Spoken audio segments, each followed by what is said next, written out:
Hello, welcome back to the next 6 months. We are looking every day. We're looking ahead a little bit and trying to work out what's going on and how we can survive, I suppose, really. Mark Thomas is with us again, author of 99% Business Strategist, economist as well. Mark, we haven't really gone back to basics. There's a nice little political slogan for you. But I'd like to today, please, and just look at the way that economists see our world and whether we are being best served by them. Is that okay? Can we do that? Yes, absolutely. Yeah. Okay. Well, tell us first of all the sort of framework, the vision, if you like, that economists have when they look at the health or otherwise of a country's economy. How do they do it? Well, the most basic thing, probably the first thing that people learn when they start to learn economics is about supply and demand. Okay. And they learn about them actually in a way which is supposed to be very mathematical. So they get to see a picture of actually a very simple system, but which is beautifully self-regulating, which automatically finds the best possible distribution of resources amongst the economy. It's always seeking the best equilibrium, and maybe something happens that disturbs it, but it quickly goes back and finds another equilibrium. That's lovely. That's organic. It's beautiful. It's probably healthy for you. Yeah. It's nice if you can believe it. Okay. I thought there might be a problem. Yes. The problem is I can't get myself to believe it. I like the look of it, but I can't quite take that final step of believing it. And if you can't believe that first step, then unfortunately you can't really believe anything else. Yeah. And so. An awful lot of the way that people theorize about the economy is quite misleading. Now, fortunately, a great deal of what economists do is not theorizing. They do a lot of data collection and analysis, and that's really useful stuff. Okay. But when they go into their theorizing, nearly all of them use this what I think is really a very old-fashioned and not very revealing framework. Okay, which is this, right? Which is this picture, basically. So, talk us through it, also. So the way it works is that you've got quantity along the x-axis, the quantity of output, and you've got the price on the y-axis, and both supply and demand respond to price. Yeah. So this is actually, for a mathematician, this is odd because we would say the axes are the wrong way round, and most scientists would put the independent variable on the x-axis and the dependent variable on the y-axis. But economists always draw it this way to give themselves a little bit of extra mystique. But from a mathematical perspective, it's a very simple system. It's two straight lines, and the equation of straight lines is a very simple equation. And therefore, to find the intersection of two straight lines is GCSE algebra. It's nice, it's clear, it's simple. Even I can get my head around it. What's wrong with it? Exactly. Well, the only problem with it is that it doesn't really describe the world. So what you can see there, for example, you can see demand, and you can see that it responds to price. So as you raise the price, the level of demand goes down. And that's very clear. And that's a fundamental part of it. So let's just think about healthcare. Let's say we've got, at the moment in this country, I have no idea what the number is, but let's say there are 1 million people who need treatment. Yeah, so at least I'd say with COVID, Yeah, it could be more. But let's just assume you've got 1 million people who need treatment. Well, that's actually, in reality, that's what the demand is. But if only 500,000 can afford to pay for treatment, then it's only 500,000 that show up on that picture. So that picture is blind to the reality of demand.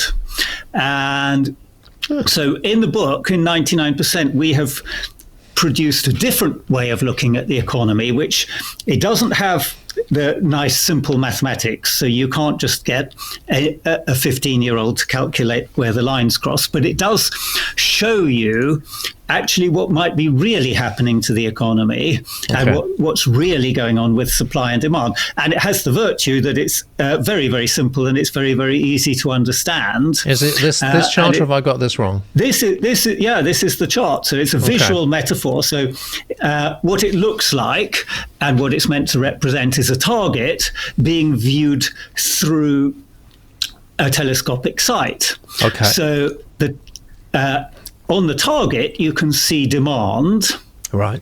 And you can see that actually there are different kinds of demand. So I have some absolute needs. If I don't have food or water, I will die within a few days. If I don't have shelter, I probably at this time of year will die within, I might survive the winter, but it's touch and go whether I would in this country at this time of year. Hard winter, I think.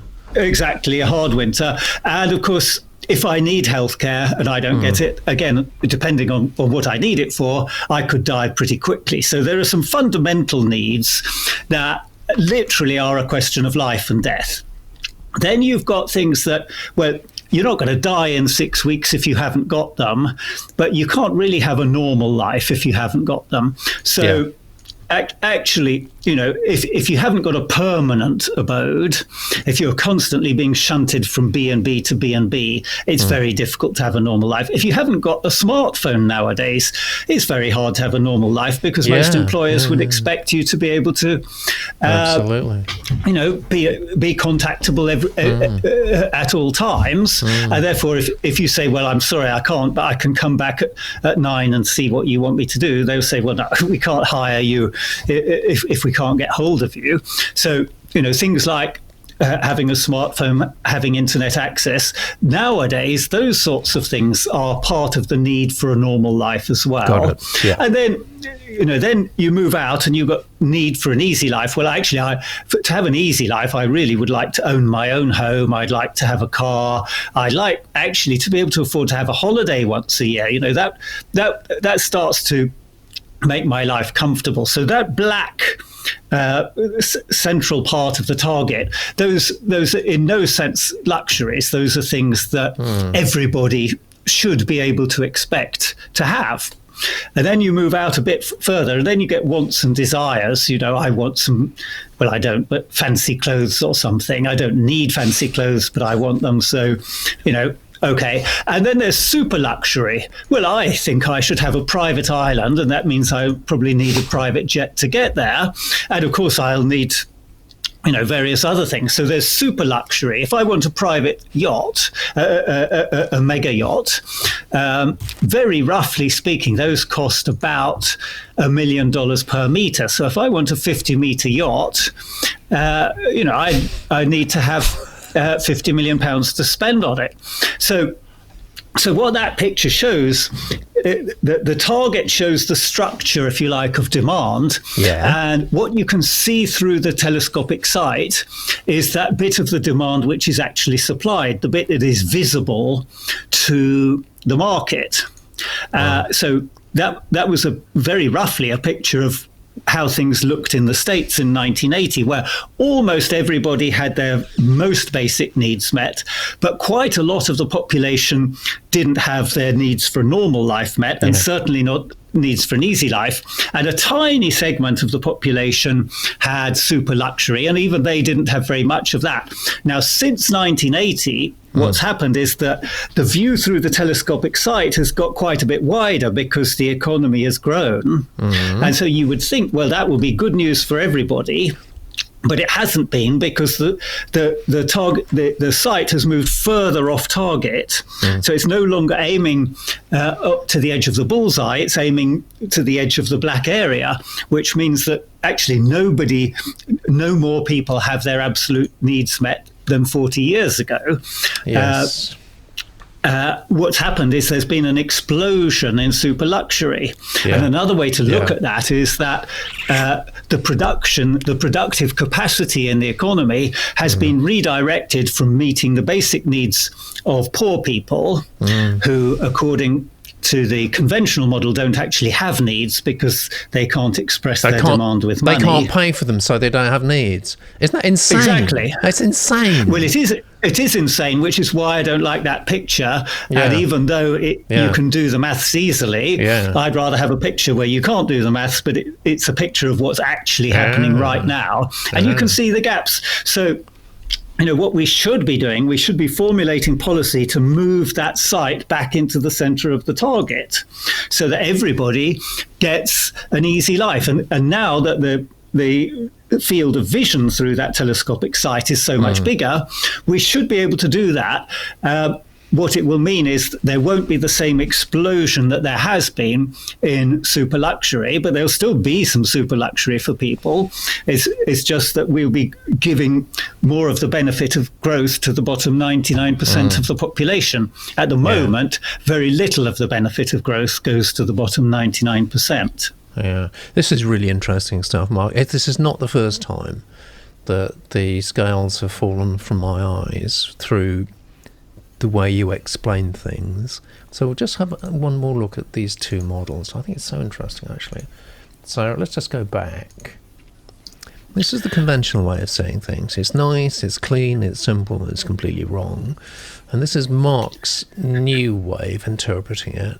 And I think we should be talking Nobel Prize here, because you've actually made me understand something I didn't understand before. So, well, obviously I can't disagree with that, but no, of course you'll have to have a word with the committee. Yeah, that's great. That's really interesting and revelatory, actually. Thank you very much, Mark. I hope you found that as interesting as I did. And if you did, have a look at the book, 99%. There's a link there. Just type 99.redhammer.tv. It'll take you straight through to the buy page, either paperback or Kindle. Leave us a comment, please do. We'd love to hear from you. Questions, comments, whatever, good, bad, indifferent, please leave them right here on YouTube. And we will answer them, maybe even tomorrow.